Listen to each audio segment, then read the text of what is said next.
Que el fútbol desata pasiones ni quien lo duda, las desata como una fuerza contenida en el estallido de una implosión social. Pero hay de pasiones a pasiones y algunas pueden ser totalmente brutales, hiperviolentas, verdaderas masacres del más fuerte sobre el más débil. ¿Qué es lo que está detrás de una fuerza ciega, incontrolada e irracional? ¿En dónde residen estas pulsiones patológicas capaces de mover a las masas en un juego que puede tornarse perverso, malsano, con sus heridos y muertitos incluidos? Sin duda hay muchos factores que envuelven estos momentos de catarsis de una ira irrefrenable. Hay de todo, cuestiones psicológicas, económicas, políticas y hasta religiosas, porque el fútbol también se ha convertido en una religión, dice Eduardo Galeano en su extraordinario libro El fútbol a sol y a sombra. En este libro Galeano hace una diferencia entre el hincha y el fanático. El hincha es el seguidor fiel a su equipo, es un simpatizante amoroso de los colores de la camiseta. Una vez por semana, el hincha huye de su casa y asiste al estadio. El estadio como templo. En este espacio sagrado, la única religión que no tiene ateos exhibe a sus divinidades. Aunque el hincha puede contemplar el milagro, más cómodamente, en la pantalla de la tele, prefiere emprender la peregrinación hacia este lugar donde puede ver en carne y hueso a sus ángeles, batiéndose a duelo contra los demonios de turno. Aquí, el hincha agita el pañuelo, traga saliva, traga veneno, se come la gorra, susurra plegarias y maldiciones y de pronto se rompe la garganta en una ovación y salta como pulga abrazando al desconocido que grita el gol a su lado. Mientras dura la misa pagana, el hincha es muchos. Con miles de devotos comparte la certeza de que somos los mejores, todos los árbitros están vendidos, todos los rivales son tramposos. Pero, ¿qué es el fanático? El fanático es el hincha en el manicomio. La manía de negar la evidencia ha terminado por echar a pique a la razón y a cuanta cosa se le parezca, y a la deriva navegan los restos del naufragio en estas aguas hirvientes, siempre alborotadas por la furia sin tregua. El fanático llega al estadio envuelto en la bandera del club, la cara pintada con los colores de la adorada camiseta, erizado de objetos estridentes y contundentes, y ya por el camino viene armando mucho ruido y mucho lío. Nunca viene solo. Metido en la barra brava, peligroso ciempiés, el humillado se hace humillante y da miedo el miedoso. La omnipotencia del domingo conjura la vida obediente del resto de la semana, la cama sin deseo, el empleo sin vocación o el ningún empleo, liberado por un día, el fanático tiene mucho que vengar. En estado de epilepsia mira el partido, pero no lo ve. Lo suyo es la tribuna. Ahí está su campo de batalla. La sola existencia del hincha del otro club constituye una provocación inadmisible. El enemigo, siempre culpable, merece que le retuerzan el pescuezo. La historia de la violencia en el fútbol es vieja y voluminosa. Quizá el propio Jorge Luis Borges le hubiese dedicado un grueso capítulo en su magistral libro Historia Universal de la Infamia. Pero la violencia dentro y fuera de los estadios realmente nace y se desarrolla con la comercialización moderna del fútbol.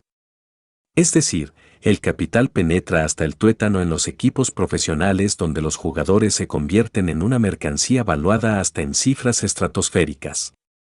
Los cracks multimillonarios son las divinidades idolatradas en el templo futbolístico y se tornan verdaderas divas con sus frivolidades en el espectáculo de masas.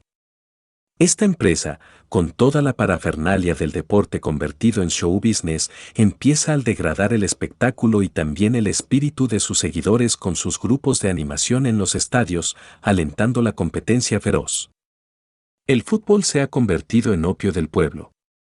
Tiene su hechizo encantador sobre millones de seguidores en todo el mundo. Ciertamente, el fútbol es contradictorio como todo hecho social, tiene sus luces con destellos y sus sombras malignas. Expresa pasiones y emociones colectivas, las que generan alegría, fiesta compartida o compartido naufragio, escribe Galeano. Las pasiones enfermizas y delirantes desembocan en violencia dentro y fuera de los estadios que han dejado centenares y miles de muertos en todo el mundo. En Latinoamérica hay muchos ejemplos, La tragedia del Estadio Nacional del Perú fue un suceso ocurrido el 24 de mayo de 1964 que provocó el deceso de 328 personas y 500 resultaron heridas. Es considerada como la mayor tragedia en un estadio de fútbol de todos los tiempos. 5 años después, dos turbulentos partidos de fútbol disputados por Honduras y El Salvador en 1969. Las ambulancias se llevan a los fallecidos y heridos de las tribunas, mientras los hinchas continúan en las calles las grescas del estadio. La llamada guerra del fútbol arrasa con ambos pueblos dejando 4.000 muertos en los campos de batalla. Pero la larga historia negra del fútbol mexicano dentro y fuera de sus estadios tiene sus grandes tragedias. El 26 de mayo de 1985, en el marco de un Pumas contra América, en el túnel 29 en el Estadio Olímpico de Ciudad Universitaria, 8 personas murieron aplastadas por una multitud. La situación se salió de control cuando cerca de 30.000 personas dieron un portazo para poder colarse al inmueble. Comenzaron a ingresar y colmaron los pasillos y túneles. Las autoridades no estaban preparadas y el estadio no tenía rejas ni cercas para controlar el acceso hacia algunos túneles. La multitud empezó a perder el control y provocó una embestida, por lo que entre la falta de oxígeno y empujones, dentro del túnel 29, perdieron la vida 8 personas, entre ellos, 3 menores de edad. Más de 70 lesionadas y 21 detenidos, fue el resultado.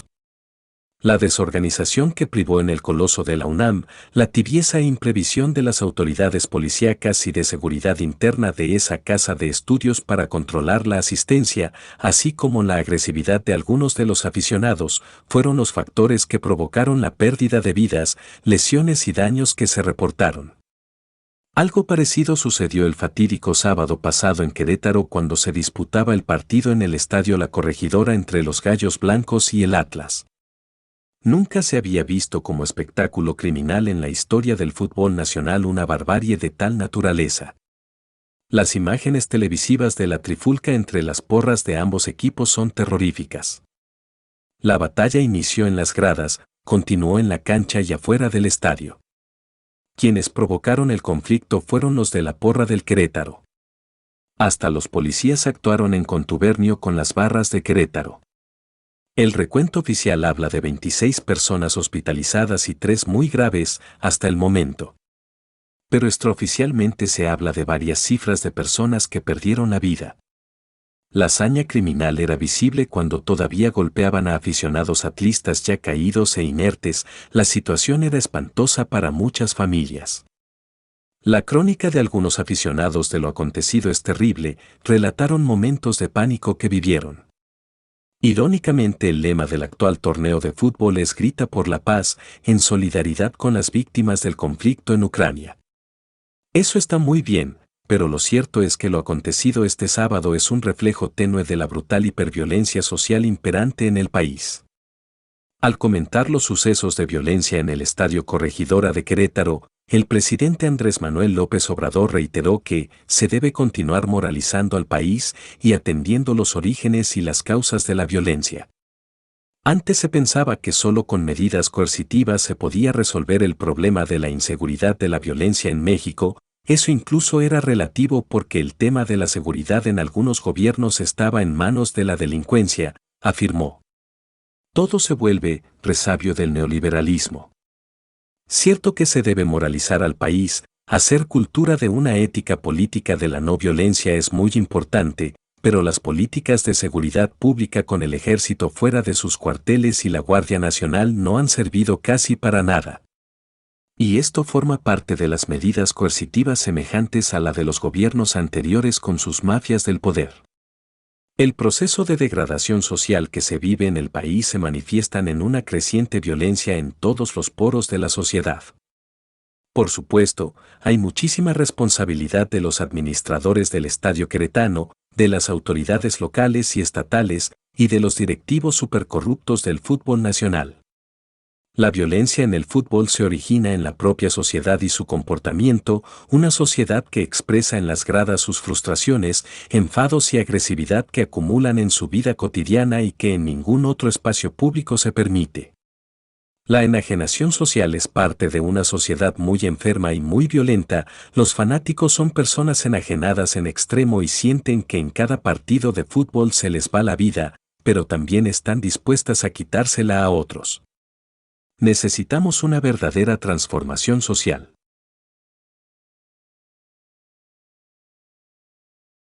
Por Román Munguía, en el portal Rebelión.